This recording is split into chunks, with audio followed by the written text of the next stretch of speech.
তাহলে গল্পটা শুরু করা যাক। এটা একটা সত্য ঘটনা।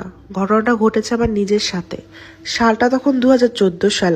আমি তখন 3য় শ্রেণীতে পড়ি।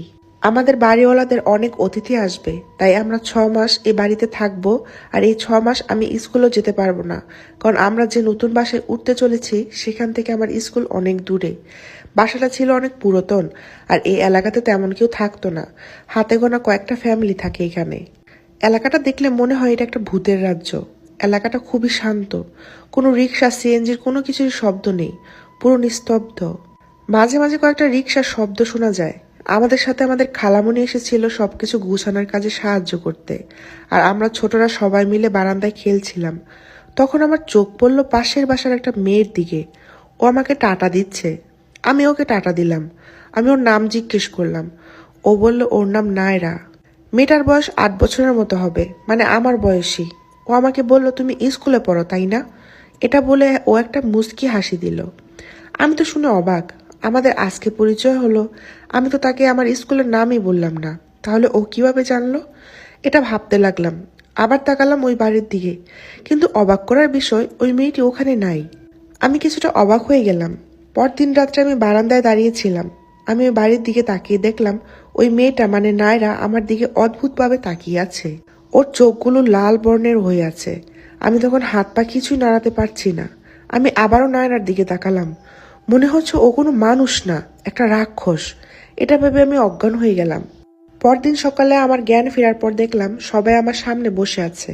আমি আমার মাকে সব খুলে বললাম, কিন্তু কেউ আমার কথা বিশ্বাস করলো না। আমি বিকেলে আবার বারান্দায় গেলাম। নায়রা আবার আমাকে টাটা দিচ্ছে আর বলছে, তুমি আজকে সন্ধ্যাবেলা আমাদের বাসায় আসবে, দাওয়াত রইল। তখন আমার রাত্রির কথা মনে ছিল না। আমি ওকে হ্যাঁ বলে দিলাম, এবং সন্ধ্যাবেলায় আমি মা বাবাকে না জানিয়েই আমার বড় ভাইকে নিয়ে নায়রাদের বাসায় গেলাম। ওদের বাসার ভিতরে যাওয়ার পর কেমন যেন শরীরটা ভারী হয়ে আসলো।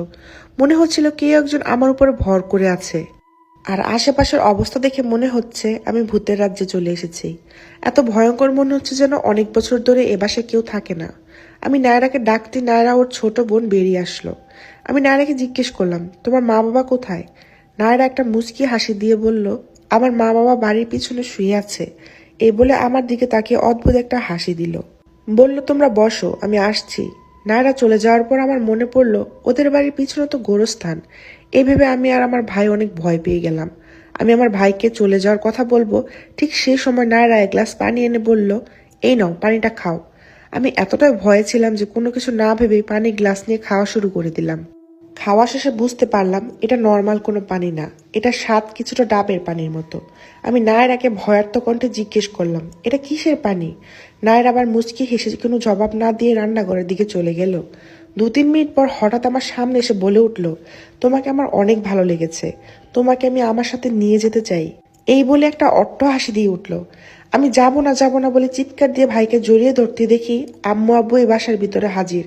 আম্মুকে দেখে দৌড়ে আমি আম্মুর কাছে গিয়ে জ্ঞান হারিয়ে ফেলি। জ্ঞান ফেরার পরেও আমি বারবার নাকি একই কথা বলতে থাকি। এরপর বাসায় একজন কবিরাজ নিয়ে আসে বাবা। কবিরাজ সবকিছু শুনে আর দেখে বলে, ওই বাসায় অনেক আগে একটা পরিবার ছিল। 2টো মেয়ে কোনো এক দুর্ঘটনার ফলে গত হয়ে যায়, আর এই শোক সহ্য করতে না পেরে তাদের মা বাবাও কিছুদিন পর গত হয়ে যায়। আর এখন ওই বাসায় শুধু ওই মেয়ে দুটার আত্মা থাকে। এসব শোনার পর আমরা পরের মাসে আমাদের বাসা ছেড়ে দাদুর বাসায় চলে আসি। পরে একদিন আমি আমার ভাইকে জিজ্ঞেস করেছিলাম,